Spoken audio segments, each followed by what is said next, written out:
সদর মহকুমা প্রশাসনের উদ্যোগে আগরতলা বটতলা এলাকায় অভিযান চালিয়ে যাদের মুখে মাস্ক নেই তাদেরকে জরিমানা এবং 3টি দোকান থেকে দেশি এবং বিদেশি মদসহ 6 জনকে গ্রেফতার করে বটতলা থানায় নিয়ে আসা হয় জানিয়েছেন আশিস বিশ্বাস সদর ডিসিএম।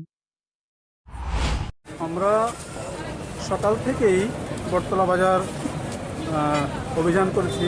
বিশেষ করে যে কোভিড পরিস্থিতি, সেই পরিস্থিতিতে মাস্ক পরাটা ম্যান্ডেটরি। মাস্ক যদি না পরে থাকে বা প্রপার ওয়েতে না পরে থাকে তাহলে তাদের উপর ফাইন। আমি আগেও বলেছি যে 200 টাকা প্রথমবার, সেকেন্ড টাইম 400 টাকা।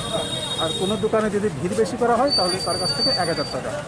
তো আমরা মাস্কের উপর এনফোর্সমেন্ট করতে এসে আমরা দেখলাম যে 3টে মদের দোকান, যারা যে প্যান্ডামিক সিচুয়েশনের যে রুলস রেগুলেশন তারা উপেক্ষা করে তারা মদ বিক্রি করছিলেন।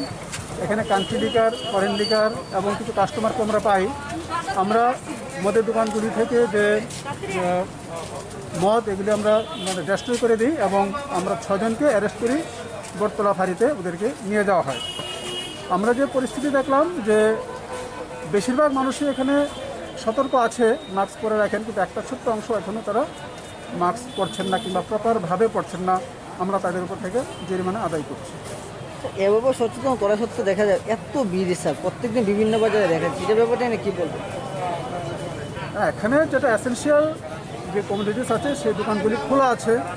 সেই দোকানগুলি থেকে আমরা খেয়াল করেছি যেখানে সোশ্যাল ডিস্টেন্সিং যে দোকানের মধ্যে নেই, আমরা এগুলি লক্ষ্য করেছি। তাদের কাছ থেকে আমরা জরিমানার প্রভিশন আছে, আমরা করছি, এগুলি রেগুলার করছি।